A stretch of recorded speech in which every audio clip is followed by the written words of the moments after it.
Le débat africain, Alain Foucault. 4 ans de plus. 4 ans pour quoi faire? Tout à leur joie de voir leur candidat reconduit, réélu pour un second mandat à la Maison-Blanche, les Africains américains qui ont massivement voté pour Barack Obama nourrissent dans le même temps beaucoup d'espoir pour cette seconde partie de sa législature. Que va-t-il faire qu'il n'ait pu réaliser dans les 4 premières années? Et l'Afrique va-t-il s'en intéresser un peu plus cette fois-ci? Le débat est lancé et suscite de nombreuses réflexions. Nous allons en parler dans la seconde partie du débat africain avec nos invités qui ont quasiment tous voté pour Barack Obama et qui vivent ici à Washington DC où nous sommes installés ce dimanche. Plusieurs invités, plusieurs Américains d'origine africaine qui sont encore tout à leur joie du succès obtenu mardi dernier, tard dans la nuit. Je devrais plutôt dire mercredi au petit matin. René Dec, originaire du Sénégal, directeur de LTL Stratégie, président, je ne sais pas pourquoi je vous dis toujours au stade de directeur, tout simplement. LTL Stratégie, qui est une société qui travaille notamment avec le gouvernement en matière de développement. Il a certainement l'un des plus importants carnets d'adresses de cette capitale, avec des amis qui sont un peu partout. René Dec est aussi ancien journaliste. Et il y a 4 ans, fait campagne pour Barack Obama. Notre second invité est Ismaël Togola, le président de l'Association des Maliens de Washington DC. Ils sont nombreux ici. Troisième invité de ce plateau de Washington DC, une femme très active, plutôt influente dans cette ville, qui a travaillé pendant 7 ans à la Chambre. On l'appelle la reine africaine du Congrès. Elle est aujourd'hui la présidente du cabinet du Conseil et Strategic Group. Je vais force pour le prononcer comme on le prononce ici. Angèle Kouemo, autre personnage africain influent dans le monde politique et économique ici à Washington DC, Omar Harouna, le directeur général de GWI Consulting. GWI Consulting en français, un cabinet de conseil et lobbyiste bien introduit. Mais l'autre particularité d'Harouna est d'avoir battu campagne pour Obama en 2008, mais quelque peu dessus. Il s'est mis en indépendant cette fois-ci avant d'accepter quelques jours avant les élections un centre d'appel chez lui pour le candidat démocrate. Notre confrère malien Salif Sanogo, que beaucoup d'auditeurs de la télévision malienne et de RFI connaissent, nous a rejoint, lui, il était en retard. Ça circule mal dans Bamako. Bonjour Salif Sanogo. Oui, bonjour Alain Foucault, t'as surpris mal à Washington. Nous étions arrêtés dans la première partie sur le fait que M. Omar Harouna estimait que Barack Obama a fait beaucoup de discours et que ça ne se traduit pas par des actes. Alors, dans cette seconde partie de son mandat, pourra-t-il faire plus, notamment en matière de politique étrangère et en matière de politique africaine? Là, je me retourne vers la femme cette fois-ci, Angèle Kouemo, qui n'avait pas l'air d'accord du tout. Je me porte courageusement en faux contre les propos de courageusement, elle dit. Il a, comme je vous ai dit, il a reconduit le programme que le président Bush avait mis en place. Il a, pour certains d'entre eux, il a même augmenté les financements dans un contexte de restrictions budgétaires. Il a créé un autre projet ambitieux sur le programme d'aide alimentaire avec qu'on appelle le Feed the Future. Il a, pour la première fois, pendant son mandat, il a engagé la diaspora au département d'État ou même à la Maison-Blanche. Il y a des bureaux qui sont spécialisés en communication avec la diaspora. Mais pourtant, on a le sentiment qu'il a soigneusement évité dans ce premier mandat de montrer son africanité, d'être accusé d'avoir tout tourné sa politique vers l'Afrique. Non, il est le président des États-Unis numéro 1. Il n'est pas le président de l'Afrique. Ça, vous l'avez déjà dit. Plusieurs moments, il a dit qu'il fallait qu'on prenne nos responsabilités. Et dans toutes ces politiques, il a parlé de partenariat. Donc, c'est-à-dire que les projets sont initiés par les Africains et peut-être soutenus par lui. Mais là où je suis pas tout à fait d'accord avec Omar aussi, en parlant du président qui fait beaucoup de discours, c'est que nous, les Africains aussi, on fait beaucoup de discours. On se réunit, on défait des gouvernements. Mais pendant mes 7 ans au Congrès, à chaque fois qu'il y avait un texte de loi qui concernait l'Afrique, je n'ai jamais vu d'Africains venir me lobby. Omar, Omar me lobby. Bon, parce que le Cameroun, ils ont son portefeuille. Mais la Goa, Omar, non. Je suis d'accord. Mais en général, sur quoi? Éclairez-nous, parce qu'on est un peu perdu là. Ça a l'air d'être une bagarre du Congrès. Non, mais en général, les gros textes de loi comme AGOA, MCA, tout ça, en général, c'est la chambre de... Qui sont des grands partenariats économiques, agricoles, commerciaux. C'est des compagnies, mais c'est pas toujours des compagnies. Mais quand tu penses qu'on a 3 millions d'Africains aux États-Unis, qui sont les plus éduqués, qui sont la deuxième force économique dans ce pays, tu te demandes où est-ce qu'ils sont. Il y a presque 700 000 ici à Washington. Mais il n'y a pas... 700 000 ici dans la seule région de Washington. On ne constitue pas de force organisée. Normalement, même dans la campagne budgétaire, vous avez fait des campagnes, je ne suis pas sûr qu'il y ait une ligne de dépenses pour les Africains. Il y a une ligne pour les femmes, pour les gays, pour les Noirs américains, pour les sorority, mais il n'y a pas de ligne pour les Africains. Pourtant, on a compris... Oui, mais avec le président Obama, peut-être qu'il devait y avoir une ligne. Non, c'est la responsabilité des Africains. Obligatoirement, moi, je dirais, dans un premier temps, je dirais juste qu'on a trop attendu de Obama, ce qui n'est pas bon. Parce que c'était un président d'origine africaine, on attendait... Oui, mais ça, on l'a déjà dit. Mais est-ce que ça n'a pas été finalement un handicap? Justement, ça a été un handicap. Africa pour lui, mais aujourd'hui, on ne peut pas dire que Obama est un président des discours. Non, il a posé des actes concrets et il faut attendre ces 4 dernières années. Et par rapport à ce qu'Angèle disait, s'il vous plaît, c'est vrai que il y a beaucoup d'Africains à Washington, mais malheureusement, on n'est pas bien organisé. Or, ici, le système, c'est uniquement par lobbying que les choses marchent. Parlant de lobbying, il faut dire quelque chose. Même si les ambassades s'organisaient pour faire du lobbying, moi, je crois que le plus important, c'est-à-dire qu'il faut d'abord que les Africains participent financièrement aux campagnes. Ça, c'est très important d'abord parce que vous ne pouvez pas faire du lobbying. De manière organisée. De manière organisée. Vous ne pouvez pas faire le lobbying parce que dans ce système, c'est l'argent qui importe. Et tant que un candidat ne vous est pas redevable par rapport à votre portefeuille, vous pouvez aller le voir tous les jours, tous les matins. Et il n'y aura pas de changement. Et c'est pour revenir sur mon problème, parce que tout à l'heure vous avez dit que j'ai changé de camp. J'ai pas changé de camp, mais j'ai changé d'affiliation. Voilà pourquoi. Parce qu'au début de l'année, moi j'ai envoyé un chèque à la campagne d'Obama, on m'a retourné mon chèque parce que j'étais lobbyiste. C'est-à-dire que parce que quand Obama est venu à la Maison Blanche, il a mis des règles en place pour que les lobbyistes ne viennent pas cotiser son administration. Et l'une des règles, c'est-à-dire qu'il ne peut pas recevoir de donations des lobbyistes. Parce que les administrations étaient trop influentes sur Washington.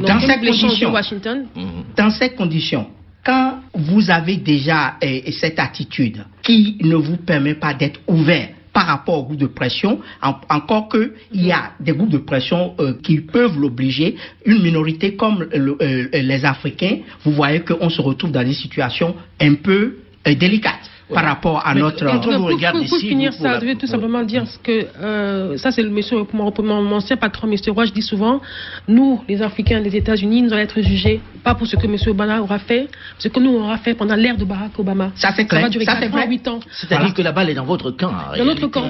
Si je peux rapidement, je pense aussi qu'il faut que nous, en tant qu'Africains, on puisse réaliser que l'ère Obama, c'est différent des ères passées. Il y a un changement qui est là. Obama, pourquoi on ne peut pas beaucoup espérer de lui? Parce qu'Obama, je parle là dans le cas du Mali. On ne peut pas espérer qu'Obama seul vienne libérer le Mali. Obama, depuis qu'il est venu, il a montré qu'il travaillait avec les Nations Unies. Donc maintenant, il faut que, comme ma collègue ici a dit, il faut qu'on soit organisé. Il faut qu'il y ait des systèmes de lobbyistes pour vraiment essayer de cotiser tous les partenaires autour de l'administration pour que l'administration agisse. Donc ça, c'est une nouvelle ère, un nouveau changement et il faut qu'on s'habitue maintenant à cela. Alors vous avez tous voté pour Barack Obama. Qu'attendez-vous réellement de lui aujourd'hui? Ma question s'adresse par exemple à René Lévesque qui était dans la campagne. Dans ce second mandat, que peut-il faire? Surtout que la Chambre est encore républicaine aujourd'hui, du point de vue de la politique internationale. Alain, moi je crois que de la même manière qu'au plan intérieur, c'est la prolongation. Le slogan, c'était forward, aller de l'avant. Okay? Il s'agit de continuer dans la voie. Là, je pense que le pays est sur la bonne voie au plan intérieur, et je pense que sur les questions de politique internationale, les États-Unis sont sur la bonne voie. Les États-Unis, de manière générale, avec Barack Obama, se placent du bon côté de l'histoire, de mon point de vue, que ce soit ici dans les enjeux américains, comme dans les enjeux internationaux. Tout à l'heure, mon ami Omar, qui m'a lâché cette année, hein, parce qu'il y a 4 ans, on battait campagne ensemble dans l'Ohio. Il m'a lâché cette année pour les raisons qu'il a expliquées. Quand il dit que ce sont des discours, non. Le président des États-Unis, c'est pas des discours. Quand le président des États-Unis dit quelque chose, c'est pas un discours, c'est pas des mots. Il y a tout en place, toute une politique et tout un système, il y a tout un appareil derrière qui suit. Mais les discours auxquels je faisais référence, quand il les tient, mais c'est ça qui a permis aujourd'hui la libération de certains pays aujourd'hui à travers le monde. Les printemps arabes, sous une autre administration américaine, je ne suis pas convaincu que ça se serait passé. Derrière, ça ne suit pas. Hein. Mais ça se discute. Derrière, ça suit pas. Je suis pas. Non, les États-Unis n'ont pas à intervenir, c'est par leur. Les interventions américaines aujourd'hui. Il faut bien qu'il y ait une préparation. Ce qui va se passer, c'est que la base militaire africaine va s'installer. Voilà, c'est une nouvelle approche. La base militaire africaine a du mal à s'installer. Et quand on regarde ce qui est en train de se passer, non mais c'est fini le temps où les États-Unis vont intervenir, mettre des troupes sur le terrain. Ça, c'est un temps qui est révolu. D'accord? Les États-Unis, et ils le disent, et c'est dans le cadre, comme on le disait tout à l'heure, aux Africains de prendre en charge leur destin, ce qu'ils peuvent faire, c'est apporter de la logistique, apporter du renseignement, un appui politique, un appui militaire, un appui financier. Mais c'est aux Africains de se prendre en charge. Et c'est la même chose aujourd'hui au Mali, même l'intervention, et pourtant ils sont très très actifs. Hillary Clinton vient d'aller était en Algérie pour pouvoir justement essayer de convaincre l'Algérie qui, comme vous savez, était relativement réfractaire à une intervention militaire. Ok? Mais je pense que c'est le rôle qu'ils peuvent jouer. Il ne faut pas demander aux Américains de prendre en charge les problèmes des Africains. Mais je veux juste terminer sur un point. Mais regardez le Sénégal et la Côte d'Ivoire. Ce n'est même pas dans ce qu'on pourrait appeler le bastion un peu américain en Afrique, c'est l'Afrique francophone. Mais le rôle que les États-Unis ont joué, que l'administration Barack Obama a joué en Côte d'Ivoire et au Sénégal, mais il a été déterminant. Et les États-Unis ont été du bon côté de l'histoire, ont été extrêmement actifs. Sans les États-Unis, il n'y aurait peut-être jamais eu la transition démocratique qu'il y a eu en Côte d'Ivoire. Sans les États-Unis, il n'y aurait sûrement pas eu la transition démocratique et pacifique que l'on a connue au Sénégal. Mais je ne sais pas si vous vous rendez compte. Johnny Carson, le secrétaire d'État adjoint pour les affaires africaines, était présent à Dakar le jour des élections pour pouvoir mettre la pression. Vous vous imaginez? Mais c'est du jamais vu. Donc je pense que l'engagement des États-Unis n'a jamais été aussi fort. Et je vous ai donné ces exemples. Je vous ai parlé de la Libye, du Mali, Sénégal, Côte d'Ivoire. Aujourd'hui, la base militaire à Djibouti, en Ouganda. En Ouganda, Obama a envoyé... Vieil allié des États-Unis. Oui, mais un engagement militaire en envoyant des instructeurs militaires aujourd'hui sur le terrain en Angola. Renforcement des relations avec le Rwanda. Non, dire que l'administration Obama n'a pas des relations avec le Rwanda. Si je peux me permettre, moi je dirais que je suis d'accord avec cette analyse, parce qu'aujourd'hui, la stratégie de Obama, c'est quoi? C'est-à-dire, c'est pas une politique spectaculaire, c'est pas du matu vu. Les États-Unis interviennent beaucoup, mais le tout en discrétion. Il y a une diplomatie de coulisses qui est là, et il y a d'autres moyens de pression, je pense aujourd'hui, qui vont donner des résultats, et on pourra bien en parler demain. Parce qu'aujourd'hui, pour l'instant, on cherche les résultats. Oui, on cherche, mais les résultats vont se faire sentir, parce que vous avez parlé, par exemple, du cas du Mali. Et si on prend le cas du Mali, c'est que quand le Mali a été envahi dans sa partie nord par les éléments armés qui sont venus de Libye, mais en réalité, on sait qui a joué quel rôle. Et aujourd'hui, dans le cadre de la reconquête, les États-Unis jouent un rôle primordial, mais en réalité, ils n'apparaissent pas beaucoup. Mais, comme on l'a dit, il y a certaines choses qui se verront après, parce que transpirer sous la pluie, cela ne se fait pas bien. Non, mais je suis d'accord. Je suis d'accord avec la politique africaine de Obama. Elle a été très bien. Mais il y a quelque chose qui manque. Et généralement, pour moi je dis, d'un point de vue stratégique, ce que Obama a fait en Afrique, c'était efficace. Mais il fallait d'abord un effet d'annonce pour focaliser l'attention sur l'Afrique. Ce qu'il n'a pas fait. Parti une seule fois en Afrique. Donc c'est ça. La première fois que ça se fait par un président américain. Premier terme, un voyage en Afrique. Oui, mais ça s'est jamais fait. Mais il y en a qui ont fait des tournées. Moi, je pense qu'il avait besoin plus d'effets d'annonce pour pouvoir créer les conditions des investissements. Parce que quand on parle de la sécurité, quand vous parlez des problèmes de Mali, c'est le problème de la sécurité. C'est le problème de sécurité. Et c'est dans l'intérêt des États-Unis qu'en Afrique, que la sécurité soit au point. Donc, moi, c'est pas des choses que moi je considère. Alors là, on parle de ce qui s'est passé. Attendez-vous aujourd'hui, c'est-à-dire vous avez voté, vous avez des espoirs. C'est quoi les espoirs? Allez, par exemple, Angèle Kouemo. Le drame de la qu'est-ce qui va se passer africaine dans cette seconde législature? Pas seulement sur l'Afrique, même pour vous, les Africains d'ici. Moi, ça ne m'est pas toujours. Les Africains sont toujours là à se demander qu'est-ce que les États-Unis peuvent faire pour l'Afrique, qu'est-ce que les Français peuvent faire pour l'Afrique, qu'est-ce que les Allemands, les Chinois. C'est aux Africains de se prendre en charge, de prendre en charge leur destin, et les autres, ce qu'ils peuvent simplement faire, c'est les accompagner, donner un coup de pouce. Il y a un accompagnement qui va se faire. Peut-être que moi, je vais m'avancer, mais je dirais simplement que ce second mandat d'Obama, il faudra bien l'observer. Parce que on a vu les élections, comment ça s'est passé. Je dirais, cela n'engage que moi, que Obama a été réélu par défaut. Mais c'est ce second mandat qui sera le véritable mandat pour lui. Il faut attendre les 2 dernières années, parce qu'il y aura bientôt les midterms. Dans 2 ans, il y aura les midterms. Mais par la suite, on va voir le véritable président Obama, et l'histoire retiendra certainement qu'il aura été un grand président. Mais on attend voir. Ce que je vais dire, c'est que malheureusement, en général, je pense que les politiques africaines ne sont pas une priorité de l'administration américaine. Pour plusieurs raisons. C'est une évidence. Donc maintenant, si vous voulez que le président Obama prenne un petit peu d'attention sur les questions africaines, c'est la responsabilité des Africains de le forcer à le faire. Même dans sa campagne, il disait oui, oui, oui. C'est-à-dire, il attend de vous que vous donniez les moyens de faire ce que vous l'attendez de lui qu'il fasse. Je vais vous donner un exemple par rapport à AGOA. Moi, je suis côté trade. Hein. Il faut expliquer ce que c'est. AGOA, c'est un texte de loi qui a été adopté il y a plus de 10 ans, qui donne de préférence aux produits africains sur le marché américain. Et ça une quantité de produits. Une quantité de produits. Textiles et alimentaires. Ah ouais, oil and gas. 87% de ces produits-là sont pétroliers. Mais le reste... mais, près de 2000 produits. Quand même. Oui, quand même. Voilà, et 1500, 1800. ce texte de loi arrive à expiration cette année. Il a fallu qu'on vienne jusqu'à la dernière minute pour le renouveler.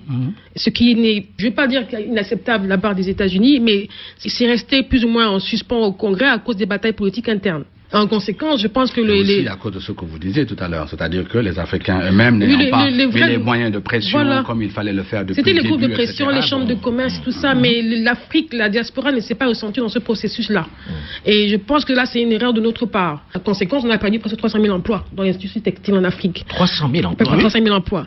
Et donc, là, et même encore récemment, il y a un autre texte de loi qui a été introduit qui va permettre de balancer les gens économiques, qui va permettre aux Américains de doubler leur exportation vis-à-vis de l'Afrique et engager la diaspora dans ce processus-là. Bon, le texte de loi est introduit par un démocrate et un républicain, mais la Maison-Blanche n'a pas signé. Mais par contre, ce qu'ils ont fait, c'est qu'ils ont annoncé leur stratégie. Le texte de loi demandait que la Maison-Blanche ait une stratégie africaine. Ils l'ont annoncé au mois de juin. Là où le bas blesse, et là c'est ma plus grosse frustration et c'est ma tristesse, c'est que je vois pas beaucoup d'Africains, Oumar, René, des gens avec beaucoup de talent, beaucoup de potentiel, mais on n'arrive pas encore à s'organiser de manière efficace. Mais qu'est-ce qui fait que vous pour formuler les politiques pas? Et ça, j'en pleure quand j'en parle. Chacun est dans son coin et il y a un problème d'égo surdimensionné souvent aussi. Voilà. Qui se pose. Et c'est ça le véritable drame. Il faut arriver à surpasser cela pour aller dans le sens qu'Angèle souhaite. Bougerait les montagnes si on était organisé. Non, Angèle. Oui, moi, je crois que c'est plus économique que toute autre chose.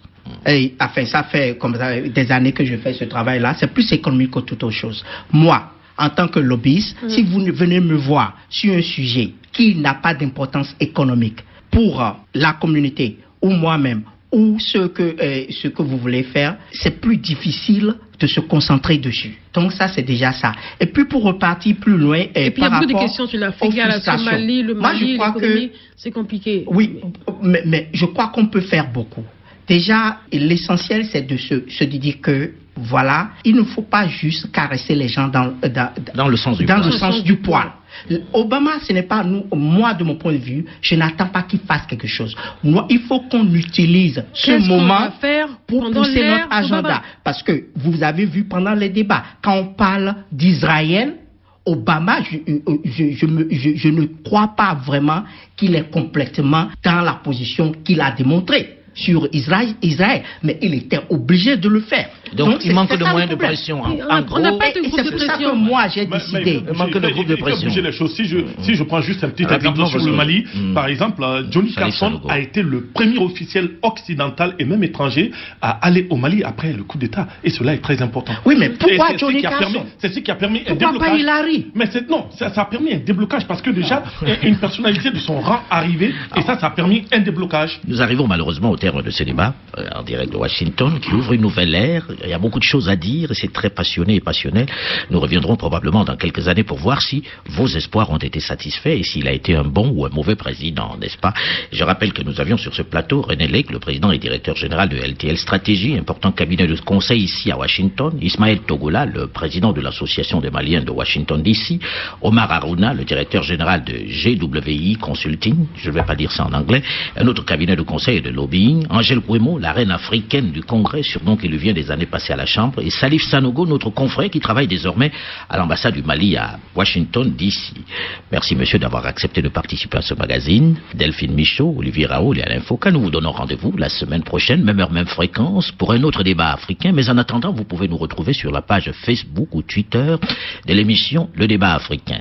Bon dimanche.